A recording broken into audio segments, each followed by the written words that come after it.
Subscribe करिए हमारे channel target UP TET CTET को और बेल आइकन को दबाइए।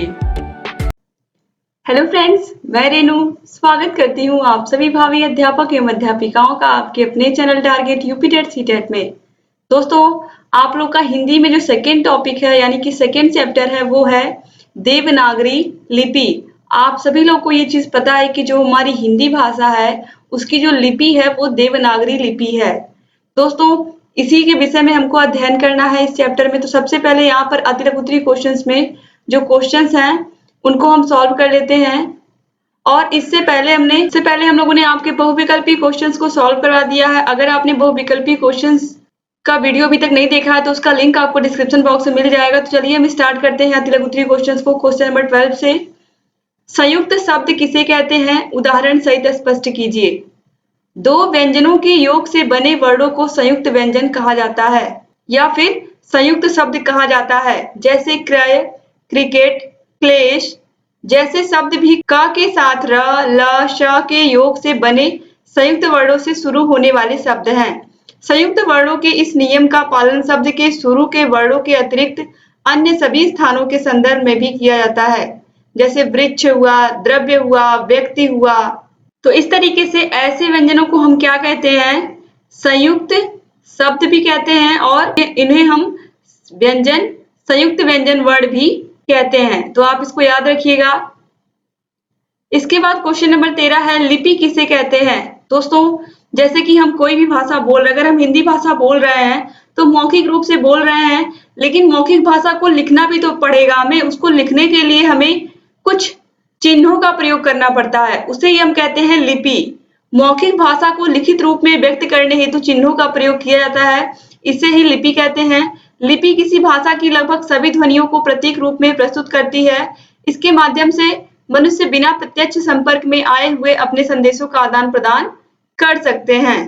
ठीक है, यानी कि आप लिखित भाषा का प्रयोग करते हैं, यानी कि जो लिपि है हमारे हिंदी भाषा की वो देवनागरी लिपि है। तो आप देवनागरी लिपि में अपनी बातों को या फिर आप किसी पत्र के माध्यम से, प्रार्थना पत्र के माध्यम से दूसरे व्यक्ति तक पहुंचाते हैं।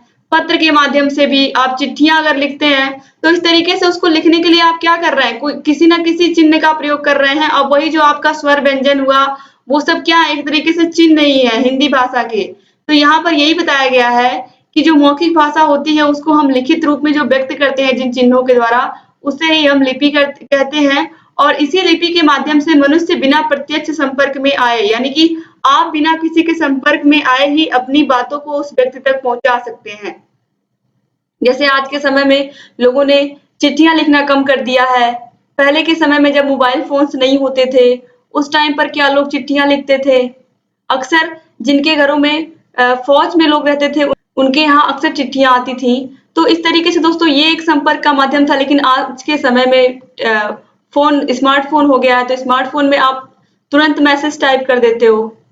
तो है तो वो भी एक माध्यम ही तो है, उसमें भी तो आप भाषा का, लिपि का प्रयोग कर रहे हैं। लेकिन वही चिट्ठी पहले काफी दिन लगता था पहुंचने में, और अभी आपके जो मैसेजेस होते हैं वो उनको सेकंड भी नहीं लगता है पहुंचने में दूसरे के पास, जिसके पास आप भेजते हैं। तो इस तरीके से यही चीजों में अंतर है आज के समय में पहले के समय में। तो यहाँ पर दोस्तों एक चीज तो आपको समझ में आ गई कि जो भाषा हम बोलते हैं उसको लिखित रूप में व्यक्त करने के लिए ही हम लिपि, यानी कि जिन चिन्हों का हम प्रयोग करते हैं उसको लिखित रूप में व्यक्त करने के लिए वही क्या कहलाते हैं, लिपि कहलाते हैं। अब देखिए इसके बाद क्वेश्चन नंबर 14 है, सस्वर वाचन के 2 गुण लिखिए। दोस्तों, सस्वर वाचन के 2 गुण क्या है। सस्वर वाचन का मतलब क्या होता है, टीचर क्लास में पढ़ रहे हैं, उनके साथ साथ बच्चे भी पढ़ रहे हैं। तो सस्वर वाचन का मतलब है कि उतार चढ़ाव सभी चीजों का ध्यान रखते हुए, ध्वनियों का, वर्डों का, इन सब का ध्यान रखते हुए पढ़ाई करनी होती है। तो उच्चारण बिल्कुल शुद्ध होना चाहिए, क्योंकि जो आप पढ़ोगे वो बच्चे भी सुनेंगे क्लास में। इसके अलावा उचित बल व विराम, यानी कि ये सस्वर वाचन के गुण होते हैं कि उच्चारण में बिल्कुल शुद्धता होनी चाहिए और उचित बल का विराम होना चाहिए। इसके बाद क्वेश्चन नंबर 15 है, मूल लिपियां कितनी हैं, नाम लिखिए। दोस्तों, संसार में केवल 3 प्रकार की ही मूल लिपियां हैं, चित्रलिपि, ब्राह्मी से उत्पन्न लिपियां एवं फेनिशियन से उत्पन्न लिपियां। क्वेश्चन नंबर 16 है, हिंदी वर्णमाला की लिपि को क्या कहते हैं। दोस्तों, हिंदी वर्णमाला की लिपि को देवनागरी लिपि कहते हैं, आप सभी को पता है। क्वेश्चन नंबर 17 पे आते हैं, देवनागरी लिपि किस लिपि का परिवर्तित रूप है? दोस्तों देवनागरी लिपि लगभग 1000 वर्ष पूर्व प्रयोग होने वाली ब्राह्मी लिपि का परिवर्तित रूप है। तो आप याद रखिएगा कि जो हमारी हिंदी की देवनागरी लिपि है, ये लगभग 1000 वर्ष पूर्व प्रयोग होने वाली ब्राह्मी लिपि का क्या है? परिवर्तित रूप है। क्वेश्चन नंबर 18 है, मात्रा किसे कहते हैं? व्यंजन के साथ स्वर का संयोग होने पर स्वर का जो रूप होता है उसे यम मात्रा कहते हैं। ठीक है, जैसे छाता लिखा हुआ है तो छा पर आ की मात्रा, ता पर आ की मात्रा, तब छाता बना। और अगर आप छ में से आ की मात्रा निकाल दीजिए, त में से आ की मात्रा अगर आप निकाल देंगे तो छाता क्या हो जाएगा? छत हो जाएगा। तो इस तरीके से व्यंजन के साथ स्वर का जो संयोग होता है उसी से क्या बनती है? मात्राएं बनती हैं।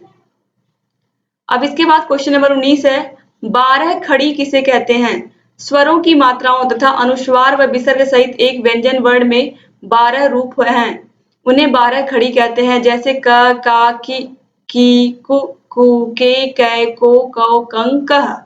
इस तरीके से इसे हम 12 खड़ी कहते हैं। हर एक व्यंजन को इस तरीके से लिखा जाता है।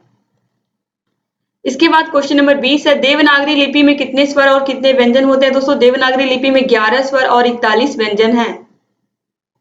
और यही मैंने आपको, अगर आपने पिछली वीडियो देखी होगी तो यही चीज मैंने आप लोगों को बताया था कि जो देवनागरी लिपि है, जो हमारी हिंदी भाषा है, उसमें 41 व्यंजन और 11 स्वर हैं और यही यहाँ पर लिखा हुआ है। मैंने चार्ट के माध्यम से बहुत ही अच्छे से आप लोगों को समझाया था। अगर आप में से किसी ने भी उस वीडियो को नहीं देखा दोस्तों, तो आप लोग देख लीजिए, आपका स्वर और व्यंजन का कंफ्यूजन पूरी तरीके से समाप्त हो जाएगा। बहुत ही अच्छे से मैंने वहां पर समझाया है और वीडियो की लिंक आपको डिस्क्रिप्शन बॉक्स में मिल जाएगी। अब आगे बढ़ते हैं। क्वेश्चन नंबर 21 है, व्यंजन किस तरह से लिखे जाते हैं? दोस्तों व्यंजन दो तरीके से लिखे जाते हैं, खड़ी पाई के साथ और बिना खड़ी पाई के साथ। अब देखिए प्रश्न संख्या 22 है, ड़ और ढ व्यंजनों को वर्णमाला में किस वर्ग में रखा गया है? तो दोस्तों ड़ और ढ ये उच्छिप्त व्यंजन है। जिन लोगों ने पिछला क्लास किया है उन्हें अच्छे से पता होगा कि इन्हें क्या कहते हैं? हम उच्छिप्त व्यंजन कहते हैं या द्विगुण व्यंजन भी कहते हैं। क्वेश्चन नंबर 23 है, मध्य पाई वाले दो वर्ड बताइए। दोस्तों मध्य पाई का मतलब है ऐसे स्वर या व्यंजन जिनके बीच में पाई होती है। तो यहाँ पर देखिए क और फ, इनके बीच में पाई होती है, बिल्कुल बीचों बीच में। इसके बाद क्वेश्चन नंबर 24 है, बिना पाई वाले वर्ड बताइए। दोस्तों बिना पाई वाले वर्ड के अंतर्गत छ, ट, ठ, ड, ढ, द, ह वर्ड आते हैं। यानी कि इसमें कहीं पाई आपको दिखाई दे रही है इस तरीके से क और फ की तरह? कहीं नहीं है। तो ये क्या हो गए? बिना पाई वाले वर्ड। इसके बाद क्वेश्चन नंबर 25 है, किस वर्ड को विशिष्ट वर्ड कहते हैं? दोस्तों र वर्ड को विशिष्ट वर्ड कहते हैं। क्वेश्चन नंबर 26 है, देवनागरी लिपि की दो विशेषताएं लिखिए। देवनागरी लिपि की दो विशेषताएं निम्नलिखित हैं। देवनागरी लिपि का प्रत्येक अक्षर उच्चारित होता है। देवनागरी लिपि के वर्डों के नाम उच्चारण के अनुरूप हैं।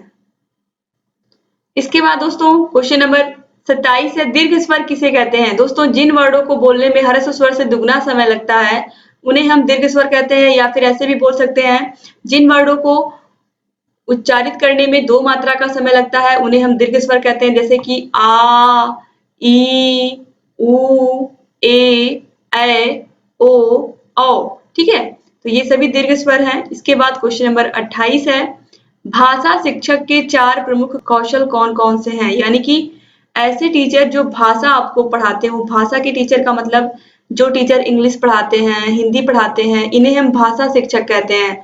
तो भाषा शिक्षक के लिए क्या जरूरी है? अगर आप किसी से कोई लैंग्वेज सीखने गए हो, इंग्लिश सीखने गए हो या मान लीजिए हिंदी सीखने गए हो, तो आपको सबसे पहले उच्चारण सही होना चाहिए जिस टीचर से आप सीख रहे हो। उसके प्रमुख 4 कौशल क्या होने चाहिए? भाषा शिक्षक के 4 कौशल देखिए, उच्चारण होना चाहिए बिल्कुल सही, वाचन बिल्कुल अच्छा होना चाहिए। दोस्तों यहाँ पर आ की मात्रा दोनों में ही छूट गई है, चा पर आ की मात्रा रहेगी और यहाँ पर भी वा पर आ की मात्रा। उच्चारण, वाचन, श्रवण और अभिव्यक्ति, ये चारों चीजें अगर उस टीचर को आ रही हैं तो बेस्ट तरीके से वो आपको शिक्षण कर पाएंगे और आपको भाषा को अच्छे से सिखा पाएंगे। दोस्तों जितने भी अति लघुत्तरीय क्वेश्चन थे आपके चैप्टर नंबर 2 देवनागरी लिपि के अंतर्गत सभी मैंने यहाँ पर करवा दिए हैं।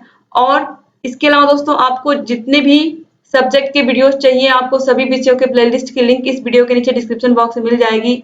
अगर अभी तक आपने हमारे चैनल को सब्सक्राइब नहीं किया दोस्तों तो प्लीज तुरंत सब्सक्राइब करिए और बेल आइकन को जरूर प्रेस कर दीजिए, जिससे हम जो भी नई वीडियोस बनाते हैं उसका नोटिफिकेशन आपके पास समय से पहुंच जाए और आप लगातार हमारे सभी वीडियोस को ऐसे ही देखते रहें। दोस्तों, वीडियो में शुरू से लेकर के अंत तक बने रहने के लिए आप सभी का बहुत-बहुत धन्यवाद। अगर अभी तक आपने हमारे टेलीग्राम चैनल को ज्वाइन नहीं किया तो प्लीज़ ज्वाइन कर लीजिए, क्योंकि वहाँ पर आपको सभी विषयों के प्लेलिस्ट की लिंक वहाँ पर मिल जाती है। आपको आसानी से आप सभी विषयों को देख सकते हैं और टेलीग्राम चैनल पर आपको कौन सा विषय किस टाइम पर आने वाला है ये भी पता चल जाता है।